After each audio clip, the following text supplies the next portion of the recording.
Hey, it's Tom's IT. I hope you're doing well today.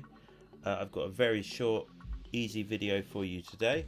This is how to use an external microphone with OBS Studio. Now, this is exactly what I'm doing right now. It's extremely simple.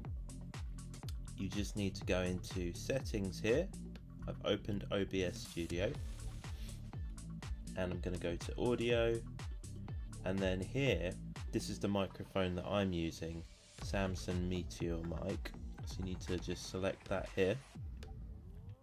Okay, hit the OK button, and then here you can see I've got mic auxiliary here.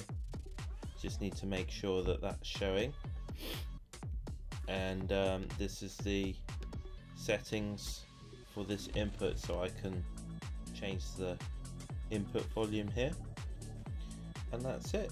Nice and simple. If you have any trouble with that, just let me know and I'll be happy to help.